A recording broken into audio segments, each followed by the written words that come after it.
Bills Mafia. Are you ready? From North Carolina to Buffalo, the Mafia is united. This is your home for the passion, the power, and the pride of the Buffalo Bills. Welcome to Bills Mafia Carolina Takeover. Let's go, Bills.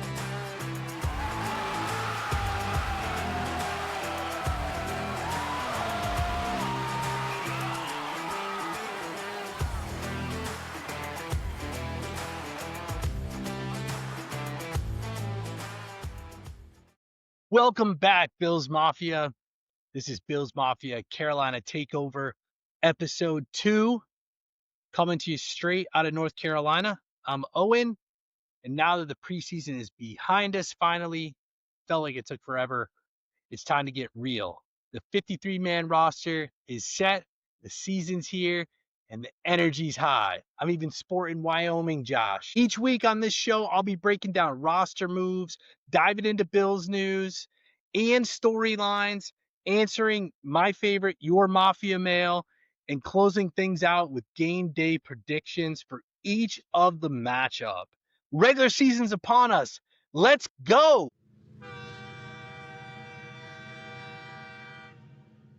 All right, guys, cut day has come and gone, and we've got our 53. Some surprises, maybe some disappointments for some of you fans out there.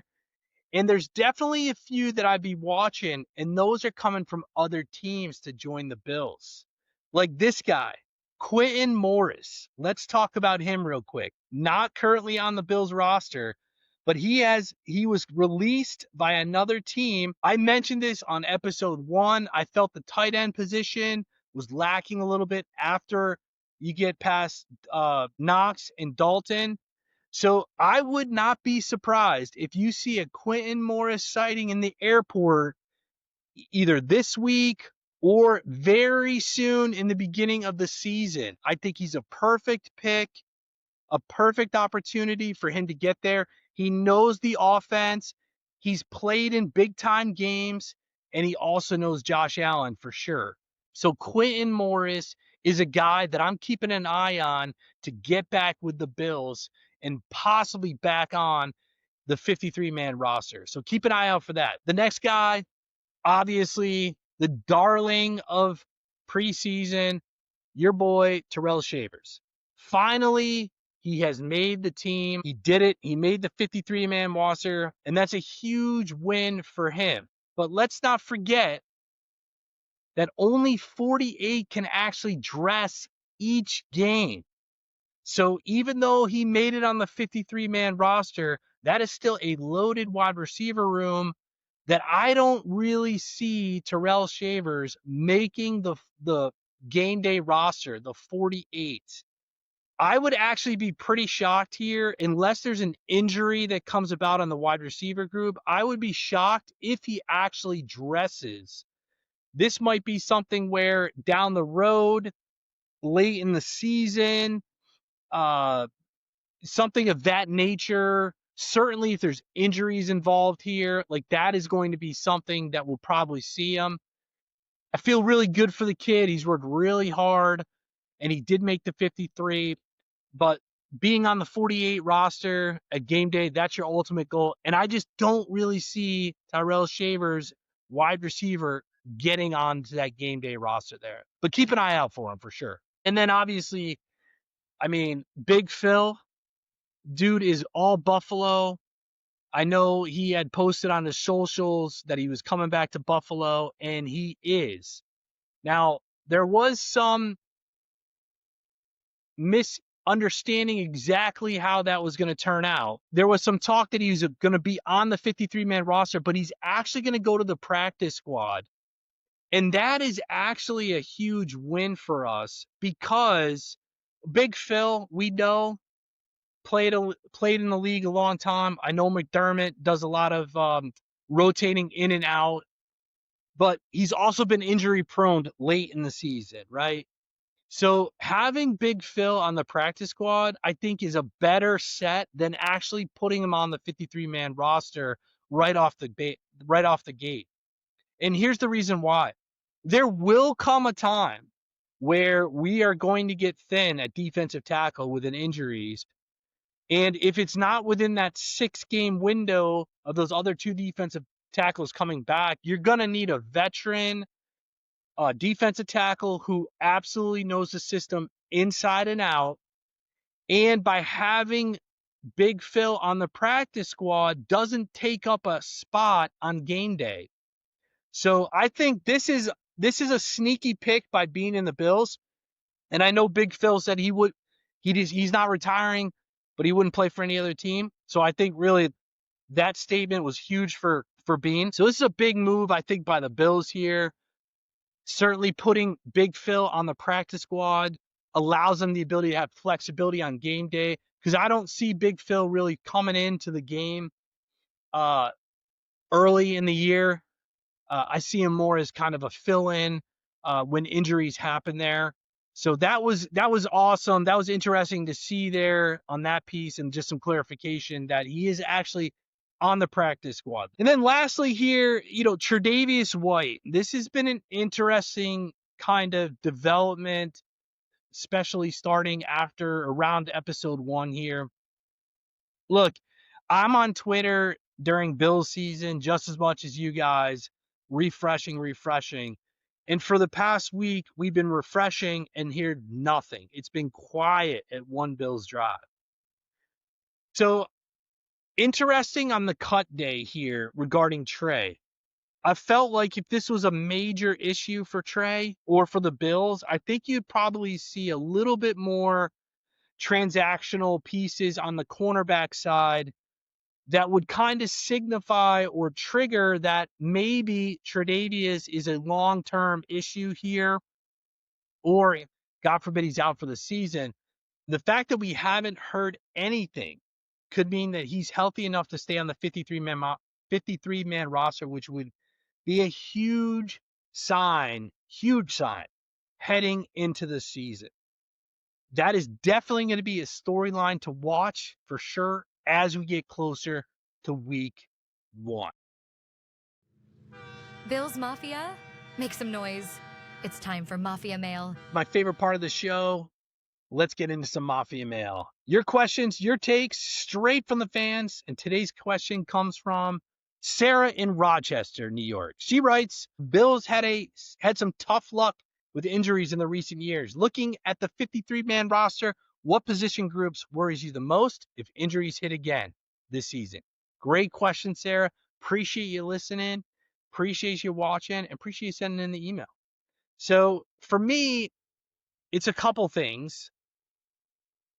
Low level is cornerback position, only because it sounds like right now we may be okay with Trey, but the back end for sure. Cole Bishop has shown flashes, but he still looks a little lost out there. I was high on Cole, like I mentioned last episode, and he did play well on Saturday. However, the depth there is a little shaky. So if we get hurt with the injury bug in the secondary, that could be really, really tough for us to overcome.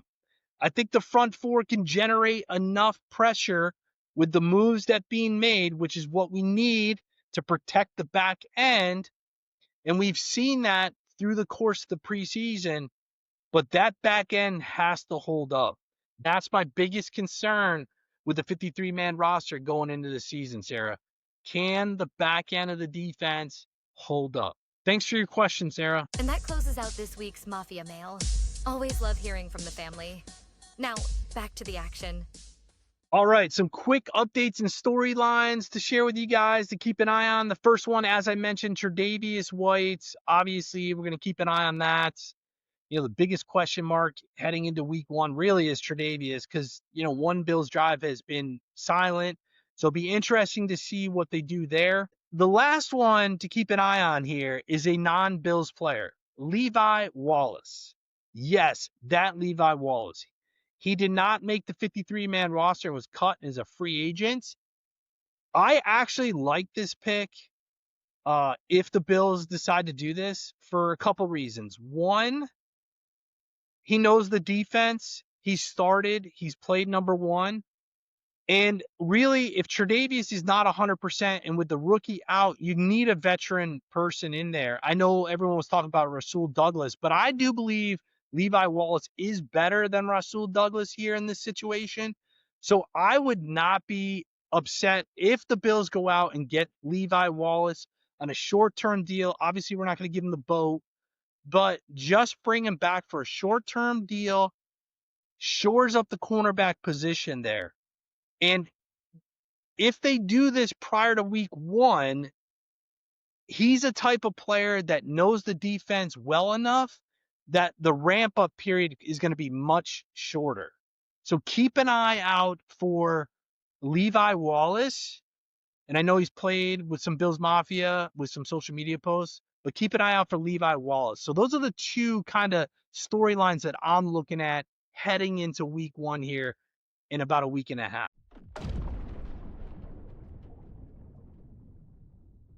All right, guys, we're introducing a new segment to the podcast. And each week I'll be giving you my keys to the game. And of course, my final score predictions. And Mafia, I want you in on this too. So send me your predictions at billsmafiacto@gmail.com, and I'll read a few on next week's show. I'm going to save my prediction for week 1 as we got a little bit of time left before we get there. But a little teaser here. I don't think this game is going to be as easy as Bills fans think. And this may be an actual loss. But I'll give you my final take on episode 3. Stay tuned.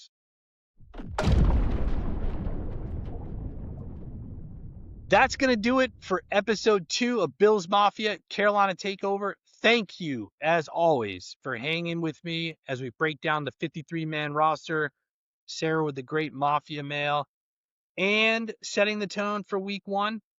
And with the season here, things are only going to get bigger. Starting next episode, I won't be flying solo.